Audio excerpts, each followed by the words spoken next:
Hello friends, आज हम discuss करेंगे HP सेट का पेपर 1 यानी कि general paper on teaching and research aptitude. इसमें मैं आपको उसके आंसर्स बताऊंगी। इनमें से कुछ आंसर्स में अगर मुझे लगता है या कुछ चेंज होगा या अगर आपको भी लगता है कुछ चेंज होना चाहिए तो विद प्रूफ आप मुझे कमेंट सेक्शन में बता सकते हैं। और अगर मुझे कुछ लगता है कि ये आंसर चेंज होना चाहिए तो वो भी मैं आपको कमेंट सेक्शन में वो कमेंट पिन करके बता दूँगी। तो जो कॉम्प्रिहेंशन है उसमें से जो फर्स्ट क्वेश्चन है उसका आंसर होना चाहिए बी, यानी कि विच of the following is special feature of Indian state, तो ये डायरेक्ट दिया हुआ था। सेकंड का आंसर होना चाहिए बी, थर्ड का ए, फोर्थ का भी ए एंड फिफ्थ का डी। सिक्स्थ क्वेश्चन था break down in verbal communication is described as, तो इसको एंट्रोपी बोलते हैं। So the right answer will be option D. Next है formal communication tends to be fast and flexible. Reason दिया है formal communication is a systematic and orderly flow of information. तो ये assertion भी करेक्ट है और रीज़न भी correct है। So both A and R correct and R is the correct explanation of ए।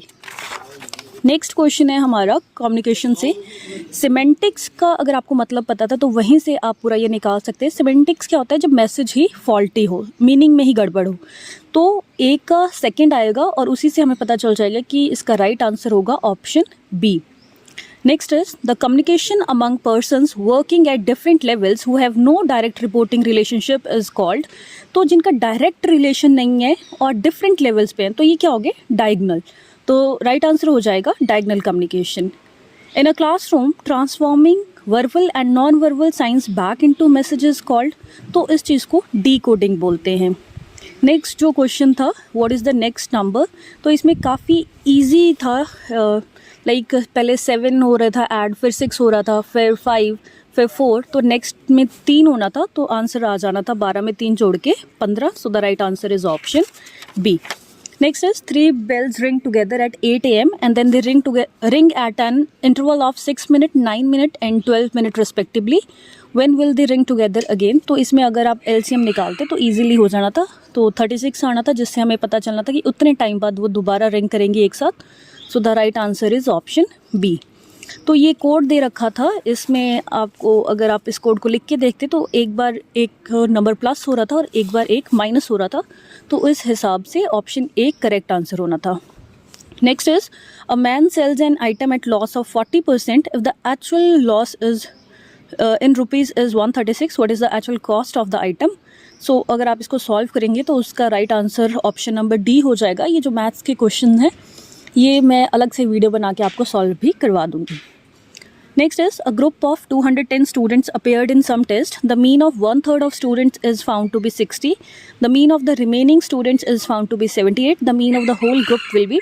तो जब आप इसको सॉल्व करेंगे तो आपको पता चलेगा आंसर आएगा 72. सो the right answer is option A. Next is given below are 2 premises. 4 conclusions are drawn from those 2 premises in 4 codes. Select the codes that state the conclusion validly drawn. तो इसमें देखिए major term दी है और major जो है वो दिया है और माइनर प्रेमिसेस दी है। तो ये हमने पढ़ा हुआ है कि जो मिडल टर्म होती है वो कभी भी कंक्लूजन में नहीं आती है। तो यहाँ पे मिडल टर्म क्या थी? सेंट्स। तो ए और बी तो वैसे ही एलिमिनेट हो गए।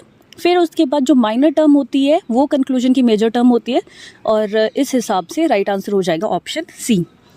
Next is which of the following pramanas are accepted by Vaisheshika philosophy. तो विशिष्टिका फिलॉसफी द्वारा कौन से है? तो उन्होंने प्रत्यक्ष और अनुमान को माना है। सो राइट आंसर हो जाएगा option A.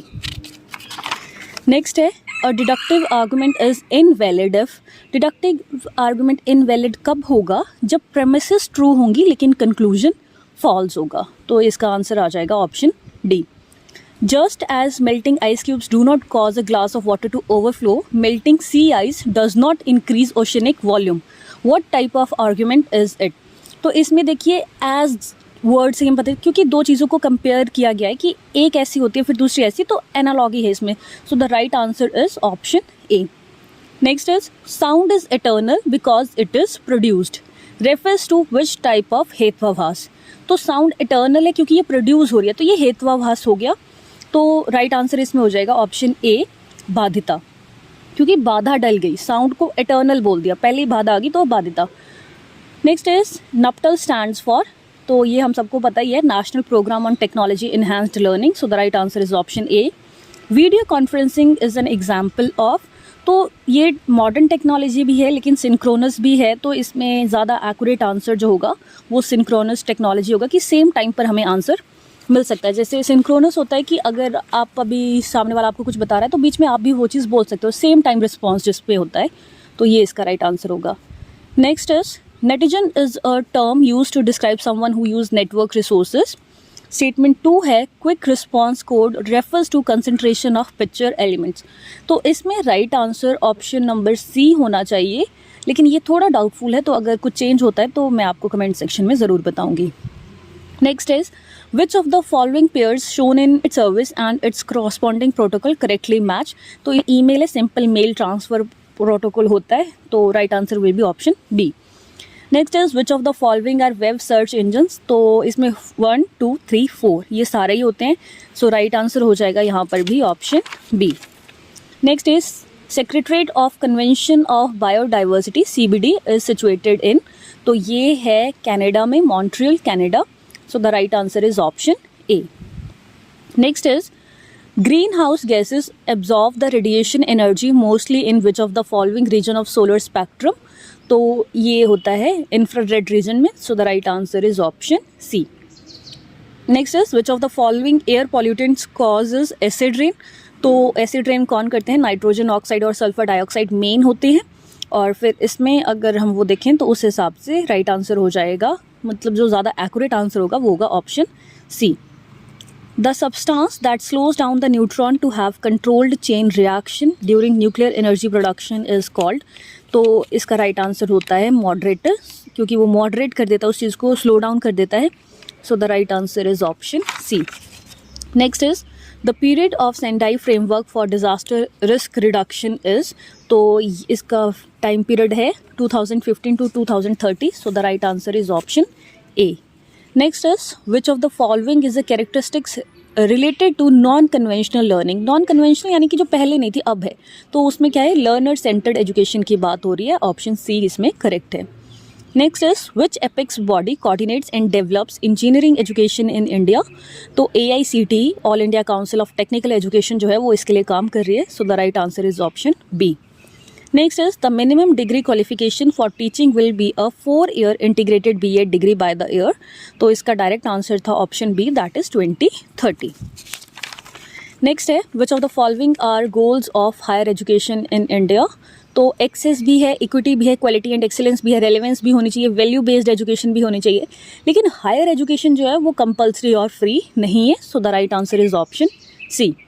Next is which of the following statements are correct about distance education in India। तो it supplements formal education, it reduces the cost of education, it replaces the formal education, it enhances access to education। वैसे देखा जाए तो इसमें option C नहीं होना चाहिए, as replace नहीं करता है उसको ये, बट ऑप्शन सी हर ऑप्शन में ही था, तो फिर इसीलिए इसका राइट आंसर हो गया ऑप्शन डी, यानी कि जो हमें कलेक्टिवली ऑप्शन डी दिया हुआ है। नेक्स्ट आपके पास था कि DI था जो आपको करना था, तो ये काफ़ी इजी DI था, एज इसमें आपको चीज़ें सॉल्व नहीं करनी थी, अगर आप थोड़ा सा भी दिमाग लगाते तो वो चीज़ें हो जानी थी। तो इसमें 36 का राइट आंसर आएगा ऑप्शन बी, 37 का आएगा ए, 38 का आएगा ए, 39 का आएगा ए एंड 40 का आएगा ए, यानी कि जिसने तुक्के से भी ए आंसर लगाया होगा उसके भी काफ़ी आंसर्स ठीक हो जाएंगे। Next is from the following list of learner characteristics identify those which are associated with the field independent learners। तो जो field independent learners होते हैं वो compete करना पसंद करते हैं और information को खुद से organize कर लेते हैं और global aspect देखते हैं चीज़ का, so the right answer is option B।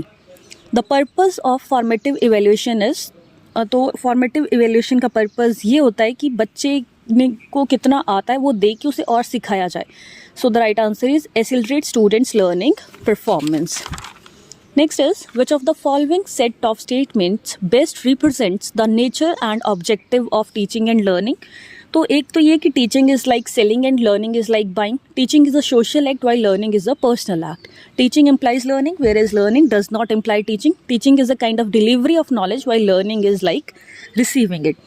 तो इसमें जो सबसे स्ट्रॉन्ग ऑप्शन थे वो थे 2 और 3, जिस हिसाब से राइट आंसर बन जाएगा ऑप्शन नंबर बी, यानी कि option B.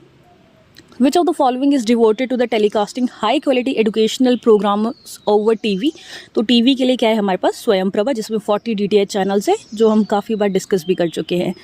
Which of the following factors least affects learning? तो इंस्ट्रक्शन मटेरियल कैसा है वो भी इफेक्ट करेगा, प्रायर एक्सपीरियंसेस भी इफेक्ट करेंगे, इमोशनल हेल्थ भी इफेक्ट करेगी, लेकिन सोशो इकोनॉमिक स्टेटस इफेक्ट नहीं करेगा। So the right answer is option C. Next is the issue of research ethics may be considered pertinent at which stage of research?